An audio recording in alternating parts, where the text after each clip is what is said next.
दोस्तों, आप कभी अकेले बैठकर अपने दोनों हाथों की हथेलियों को गौर से देखा है? आपके फिंगरप्रिंट्स का ये अनोखा पैटर्न, आपकी आंखों का ये खास रंग और आपके बात करने का ये स्टाइल। क्या आप जानते हैं कि आपके जैसा इंसान इस पूरी दुनिया में कोई दूसरा क्यों नहीं है? हैरानी की बात सुनिए भाई, अगर आज आप इस दुनिया की पूरी आबादी यानी 800 करोड़ लोगों को एक लाइन में खड़ा कर दिया जाए तो ऐसा नहीं है कि एक दूसरे के जैसा उसमें आपको कोई मिल जाए। यहाँ तक के ट्विंस भी एक समय पर पैदा हुए बच्चे एक ही माँ के कोख से जन्म लेते हैं और वो भी अंदर से एक दूसरे की कार्बन कॉपी नहीं होते। आखिर ऐसा क्यों है? वो कौन सा अदृश्य सुपर कंप्यूटर है जो गर्भधारण से पहले से लेकर आखिरी सांस तक हमारी पूरी लाइफ का बैकग्राउंड को रखकर डिजाइन कर रहा है? सीडीपी की इस क्लास में हम देखेंगे बाल विकास को समझने की अ, असली मास्टर की यानी आनुवांशिकता बनाम वातावरण, हेरिडिटी वर्सेस इन्वायरमेंट। स्वागत है आप सभी का सीटेट 2026 की सबसे बड़ी धमाकेदार मास्टर क्लास में। तो दोस्तों, बिना किसी टाइम वेस्ट के शुरू करते हैं हम। सबसे पहले टॉपिक है हमारा हेरिडिटी एंड इन्वायरमेंट। एक बच्चे के विकास में ये दोनों कारक किस तरह काम करते हैं, इसे बिल्कुल आसान और सिंपल लैंग्वेज में समझते हैं। दोस्तों, सबसे पहले है आनुवांशिकता मतलब हेरिडिटी। जो गुण या लक्षण बच्चे को माता पिता के जीन्स के रूप में जन्मजात मिलते हैं, उदाहरण जैसे आंखों का रंग, बालों का प्रकार, शारीरिक बनावट और बुद्धि का आधार। दोस्तों, जो गुण या लक्षण बच्चे को माता पिता से मिलते हैं, ऐसे समझते हैं जब आपका इस दुनिया में आना तय हुआ, आपके माता पिता के जीन्स का एक ब्लूप्रिंट फिक्स कर दिया।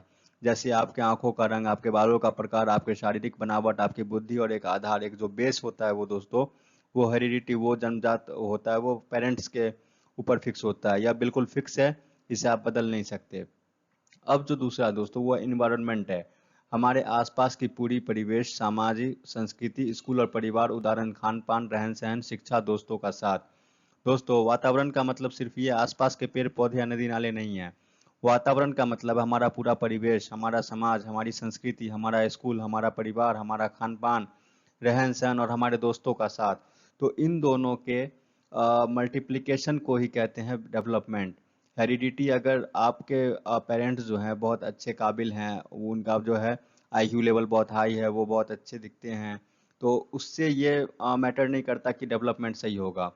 उसके साथ उसका जो इंटरेक्शन होता है इन्वायरमेंट के साथ, हमारा समाज के साथ, संस्कृति के साथ, स्कूल और परिवार के साथ, उन दोनों के मल्टीप्लिकेशन के बाद ही हम कहते हैं कि डेवलपमेंट एक बच्चे का जो है हुआ है। आसान लैंग्वेज में हम डेवलपमेंट को कहते हैं, development is equal to heredity into environment. महान मनोवैज्ञानिक वुडवर्थ साहब ने एक बहुत बड़ी गजब की बात कही थी जो एग्जाम में सीधे ऑप्शन बनकर आती है, कि उन्होंने कहा था विकास इन दोनों का गुणात्मक संबंध है, प्रोडक्ट है, एडिशन नहीं है। इस बात का गहरा मतलब है, जैसे एग्जाम में अक्सर आपको कंफ्यूज करने के लिए ऑप्शन दिया जाएगा कि विकास में 50% हाथ आनुवांशिकता का है और 50% वातावरण का, तो भूल कर भी उस पर टिक नहीं लगाना है, क्योंकि 50 प्लस 50 100 का गणित नहीं है। आनुवांशिकता हमें केवल एक आधार यानी रॉ मटेरियल देती है, जबकि वातावरण उस पर बिल्डिंग खड़ी करके उसे एक आकार देता है। ये दोनों एक दूसरे से ऐसे जुड़े हैं जैसे आप इन्हें कभी अलग नहीं कर सकते। तो फ्रेंड्स, उम्मीद है आनुवांशिकता और वातावरण का यह पूरा बेसिक गणित आपके दिमाग में क्लियर हो गया होगा। तो अब दोस्तों देखते हैं। दोस्तों, मनोविज्ञान में सालों से बहस चल रही है कि बच्चे के विकास में सबसे बड़ा हाथ किसका है। इसे हम आज सिर्फ दो शब्दों में हमेशा के लिए क्लियर कर लेंगे। सबसे पहले है नेचर, प्रकृति। प्रकृति इज इक्वल टू आनुवांशिकता, हेरिडिटी। या स्थिर है, स्टैटिक होती है, इसे बदला नहीं जा सकता। प्रकृति का मतलब यहाँ पेड़ पौधे से नहीं है। सीडीपी के भाषा में प्रकृति का सीधा सा मतलब क्या होता है, आपकी आनुवांशिकता यानी आपकी हेरिडिटी। इसकी सबसे बड़ी विशेषता नोट करो कि जैसे यह स्थिर होता है, यानी गर्भ धारण के समय जो आनुवांशिक गुण, जो जीन्स आपके माता पिता से मिल गए हैं, उन्हें बाद में कभी भी बदला नहीं जा सकता, वो फिक्स्ड होता है। आपकी आंखों का ओरिजिनल जो कलर है, आपका जो ब्लड ग्रुप है, वो फिक्स होता है, वो उसको चेंज कभी नहीं कर सकते हैं। और जो दोस्तों दूसरा है पोषण, nurture is equal to environment. यह गतिशील डायनेमिक प्लास्टिक होता है, इसे समय के साथ बदला या सुधारा जा सकता है। हम पोषण का सीधा सा मतलब होता है हमारा वातावरण यानी हमारा इन्वायरमेंट। इसके सामने जो कीवर्ड है गतिशील है, डायनेमिक और प्लास्टिक जो कीवर्ड लिखा हुआ है दोस्तों, वातावरण और ये नर्चर क्या है, डायनेमिक और प्लास्टिक होता है। यानी माहौल हमेशा बदलता रहता है। अगर किसी बच्चे को शुरुआती दौर में अच्छा पोषण, अच्छी ट्रेनिंग या अच्छा स्कूल नहीं मिला तो बाद में उसे एक बेहतरीन एनवायरनमेंट देकर उसके विकास को बहुत हद तक सुधारा या बदला जा सकता है। तो दोस्तों सीटेट का जो सबसे बड़ा निचोड़ क्या निकाला कि विकास की इस पूरी रेस में जो हमारी प्रकृति है वो हमें हमारे विकास का एक आधार यानी बेस दे देती है, और जो हमारा पोषण है वो आगे बढ़ने का आकार यानी माहौल देता है। एग्जाम में जब भी क्वेश्चन आए कि आनुवंशिकता की संरचना कैसी है, तो आनुवंशिकता जो है स्थिर है, और वातावरण कैसा है, वो डायनेमिक है, गतिशील है। दोस्तों आनुवंशिकता और वातावरण को समझने के बाद अब जो हमारा टॉपिक है वो आनुवंशिकता का मुख्य नियम, लॉज ऑफ हेरिडिटी, जहाँ से सीटेट में क्वेश्चंस आते हैं। जैसे इसका जो 3 लॉ है दोस्तों, लॉ ऑफ सिमिलरिटी समानता का नियम, लॉ ऑफ वेरिएशन विभिन्नता का नियम, और लॉ ऑफ रिग्रेशन प्रत्यागमन का नियम। इसका जो तीनों को आसान लैंग्वेज हम समझते हैं। सबसे नंबर 1 है लॉ ऑफ सिमिलरिटी समानता का नियम। इसमें सिंपल समझना दोस्तों, जैसा माता पिता वैसे ही संतान, बुद्धिमान माता पिता के बुद्धिमान बच्चे। अ, अगर कोई पेरेंट्स जो हैं वो इंटेलिजेंट है, तो अगर उसका बच्चा भी जो इंटेलिजेंट पैदा हुआ तो उसको किस नियम के तहत हम देखेंगे, समानता के नियम के तहत, लॉ ऑफ सिमिलरिटी। फोटोकॉपी जैसा मशीन रहेगा वैसा ही कॉपी निकालेगा। तो इसको आसान लैंग्वेज में हम समझ सकते हैं। वहीं दूसरा है दोस्तों लॉ ऑफ वेरिएशन विभिन्नता का नियम। बच्चे अपने माता पिता से थोड़े से अलग होते हैं, कुछ लक्षण मैच नहीं करता। क्या कहता है ये नियम? बच्चे अपने माता पिता से थोड़े से अलग होते हैं, यानी कुछ लक्षण माता पिता से मैच नहीं करते। इसे ऐसे समझो, माता पिता दोनों की हाइट बहुत अच्छी है, लेकिन बच्चे की हाइट थोड़ी सी कम रह गई, उसका रंग जो है माता पिता से थोड़ा सा अलग हो गया। जब थोड़े बहुत बदलाव देखने को मिले तो उसे विभिन्नता का नियम कहते हैं, law of variation. Third number जो है लॉ ऑफ रिग्रेशन, बच्चे अपने माता पिता के बिल्कुल विपरीत पैदा हो जाते हैं। जैसे बुद्धिमान माता पिता का बच्चा बहुत कमजोर दिमाग का हो गया। तो यहाँ पे क्या रहा इसका लॉ ऑफ रिग्रेशन? इस पर स्टार लगा लेना। ये सीटेट में इससे मैक्सिमम तीनों नियम में से सबसे ज़्यादा जो पूछे जाते हैं वो लॉ ऑफ रिग्रेशन से पूछे जाते हैं। बच्चे अपने माता पिता के बिल्कुल अपोजिट पैदा होते हैं। तो माता पिता दोनों समाज में जैसे बहुत बड़े साइंटिस्ट हैं, डॉक्टर हैं, बहुत बुद्धिमान हैं, लेकिन उनका बच्चा बिल्कुल ही इसका अपोजिट हो गया, तो उस केस को क्या कहेंगे, लॉ ऑफ रिग्रेशन कहेंगे, यानी प्रत्यागमन का नियम पर टिक लगा देना है। बिल्कुल आसान है, आसान लैंग्वेज में तीनों को हम देख लिए दोस्तों कि कितना आसान था। सिमिलरिटी मतलब क्या हुआ, थोड़ा बहुत बदलाव। वेरिएशन में क्या हुआ, बिल्कुल पलट जाना। सॉरी, सिमिलरिटी मतलब क्या हुआ, सेम टू सेम। वेरिएशन मतलब क्या हुआ, थोड़ा सा बदलाव। और रिग्रेशन का मतलब क्या हुआ, प्रत्यागमन यानी डायरेक्ट अपोजिट हो जाना। अब दोस्तों हम देखेंगे गर्भधारण और क्रोमोसोम का जो मैथमेटिक्स है वो देखेंगे। जाइगोट सबसे पहले समझेंगे। गर्भधारण के समय मेल का जो जन्म होता है उसको क्या कहते हैं, स्पर्म कहते हैं, और फीमेल का जो जर्म सेल होता है उसको एग कहते हैं। ये मिलने के बाद फर्टिलाइज्ड एग जाइगोट कहलाता है, जो क्या होता है, सिंगल सेल्ड होता है। क्रोमोसोम अगर हम समझे दोस्तों, तो कुल क्रोमोसोम की जो संख्या होती है वो 46 होती है। पेयर कितने हुए, 23 पेयर हुए। 23 क्रोमोसोम पेरेंट्स फादर के होंगे, और 23 क्रोमोसोम जो है वो मदर के होंगे। तो जेंडर डिटर्मिनेशन होता है वो महिला का क्या होता है, क्रोमोसोम डबल एक्स होता है, और पुरुष का होता है एक्स वाई। और ऑटोजोम जो है वो शुरुआती 22 जोड़े महिला और पुरुष के बिल्कुल समान होते हैं, लेकिन जो 23rd जोड़ा है वो मेल का अलग होता है। उसी से जेंडर का डिटर्मिनेशन होता है। अब जो दोस्तों हमारा नेक्स्ट टॉपिक है वो है जेनेटिक डिसऑर्डर सिंड्रोम। दोस्तों ये वैसी बीमारियां होती है जो माता पिता से बच्चों में जीन या गुणसूत्रों क्रोमोसोम की असामान्यता के कारण पहुंचती है। इनमें जो यहाँ पे दोस्तों दो है वो है, पहला है डाउन सिंड्रोम है और दूसरा है टर्नर सिंड्रोम। तो सबसे पहले हम देखेंगे डाउन सिंड्रोम के बारे में। इसका जो कारण है वो सामान्यतः 21वें जो गुणसूत्र होते हैं में एक एक्स्ट्रा जेनेटिक मटेरियल आ जाता है। इसका जो लक्षण क्या है, फ्लैट बेस, बादाम जैसी आंखें, आलमंड शेप, बौद्धिक और विकासात्मक देर, इंटेलेक्चुअल डिले, जिसे मंगोलिज्म भी कहते हैं। इंसान में जो 23 जोड़े होते हैं, गुणसूत्र होते हैं, लेकिन इसका डाउन सिंड्रोम में 21वां जो गुणसूत्र होता है में एक अतिरिक्त गुणसूत्र जुड़ जाता है, क्रोमोसोम जुड़ जाता है, जिसमें कुल 47 क्रोमोसोम हो जाते हैं। इसके अतिरिक्त कॉपी के कारण इसे ट्राइजोमी 21 कहा जाता है। इसके जो प्रमुख लक्षण क्या है, शारीरिक विशेषता, वो सपाट चेहरा, फ्लैट फेस और बादाम की आकार की आंखें। जो इसका विकास है वो क्या होता है, बौद्धिक है, इंटेलेक्चुअल है, और विकासात्मक देरी, डेवलपमेंट डिले होना।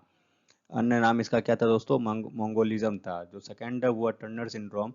यह केवल फीमेल में होता है। इसमें एक्स क्रोमोसोम के जोड़े में से एक एक्स क्रोमोसोम आंशिक रूप से गायब हो जाता है, जिसका लक्षण है छोटा कद, सुनने में दिक्कत, हार्ट प्रॉब्लम और रिप्रोडक्टिव हेल्थ पर असर पड़ता है। सामान्यतः महिला में जो दो एक्स क्रोमोसोम होते हैं, टर्नर सिंड्रोम में जो जोड़ों में से एक एक्स क्रोमोसोम आंशिक रूप से या पूरी रूप से गायब होता है, जिसमें 45X या 45X0 स्थिति भी कहते हैं। क्या था इसका लक्षण? छोटा कद था, सुनने में परेशानी, दिल से जुड़ी जो है प्रॉब्लम, हार्ट प्रॉब्लम या रिप्रोडक्टिव हेल्थ पर जो पूरा गलत असर पड़ता है। दोस्तों अब हम देखेंगे टाइप ऑफ ट्विंस क्या है, जुड़वा बच्चों के प्रकार क्या है। इसमें दो तरह के आइडेंटिकल ट्विंस है और एक है फ्रेटर्नल ट्विंस। इस आइडेंटिकल ट्विंस क्या होता है? एक ही एग और एक ही स्पर्म में फर्टिलाइजर एक ही एग और एक ही स्पर्म से फर्टिलाइज होने के होकर बाद में दो भागों में बढ़ जाते हैं। इसकी लक्षण और विशेषता क्या है? दोनों लड़कियां ही होंगी या बिल्कुल सेम दिखते हैं। आवाज और हेरिडिटी बहुत हद तक कॉमन होता है। और जो फ्रेटर्नल ट्विंस है, दो अलग अलग एग और दो अलग अलग स्पर्म से अलग अलग फर्टिलाइज होते हैं। इसमें क्या रहेगा? लड़का लड़की भी हो सकते हैं या दोनों सेम जेंडर भी हो सकता है। इनकी शक्ल और आदतें आम भाई बहनों जैसी ही अलग हो सकती है।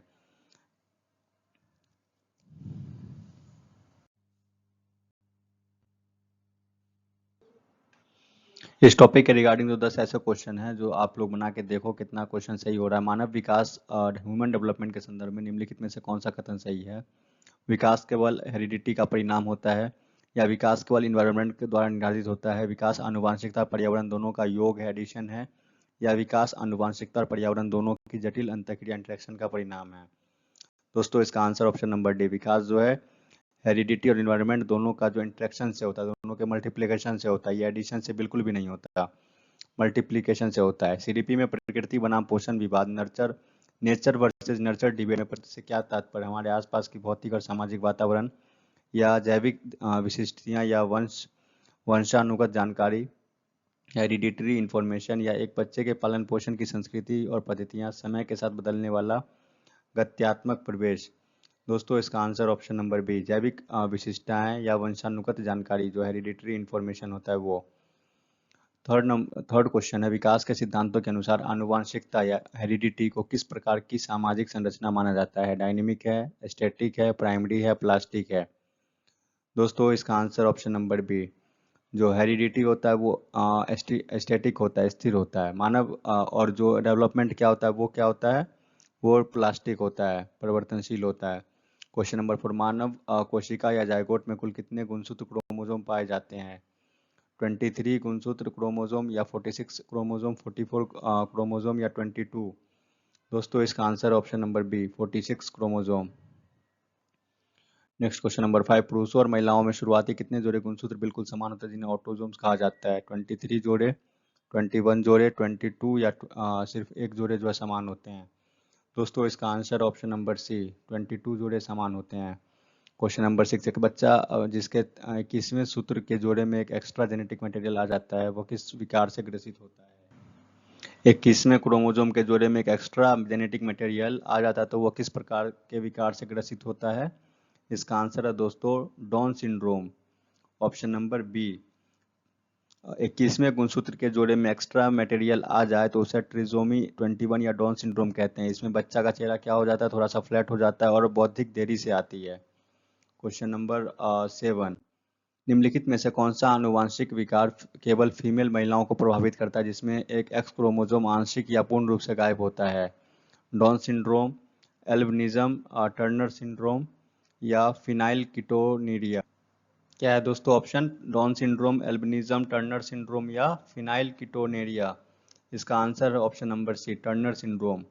क्वेश्चन नंबर 8, यदि एक बुद्धिमान माता पिता की संतान पढ़ाई में अत्यंत कमजोर या बिल्कुल विपरीत गुणों वाली पैदा हो जाता है तो वो आनुवंशिकता के किस नियम को दर्शाता है? सिमिलरिटी को, या लॉ ऑफ वेरिएशन को, लॉ ऑफ रिग्रेशन को, या अर्जित गुणों के संक्रमण के नियम को? दोस्तों इसका answer option number C, law of regression को, प्रत्यागमन का नियम। जब बच्चे माता पिता के बिल्कुल अपोजिट होते हैं तो उसको क्या कहते हैं? लॉ ऑफ रिग्रेशन कहते हैं। क्वेश्चन नंबर 9, जुड़वा बच्चों के संदर्भ में जब दो अलग अलग एक्स या दो अलग अलग स्पर्म फर्टिलाइज करते हैं तो ऐसे जुड़वा बच्चों को क्या कहा जाता है? आइडेंटिकल ट्विंस कहा जाता है, फ्रेटर्नल ट्विंस कहा जाता है, मोनो जाइगोटिक ट्विंस कहा जाता है या समाज युग्मनज कहा जाता है? दोस्तों इसका आंसर है ऑप्शन नंबर बी, फ्रेटर्नल और ट्विंस कहा जाता है। क्वेश्चन नंबर 10, विकास के संदर्भ में पोषण का प्रभाव कैसा होता है और इसे किस प्रकार से बदला जा सकता है? पोषण स्थिर होता है और इसे कभी बदला नहीं जा सकता। पोषण गतिशील होता है, इसे अच्छे माहौल, शिक्षा और न्यूट्रिशन के साथ सुधारा जा सकता है। पोषण का बच्चे के मेंटल डेवलपमेंट पर कोई असर नहीं पड़ता, या पोषण केवल माँ के पेट के अंदर तक ही सीमित रहता है? दोस्तों इसका आंसर ऑप्शन नंबर बी, पोषण जो है गतिशील होता है, डायनेमिक होता है, इसे अच्छे माहौल, शिक्षा और न्यूट्रिशन के तहत सुधारा जा सकता है।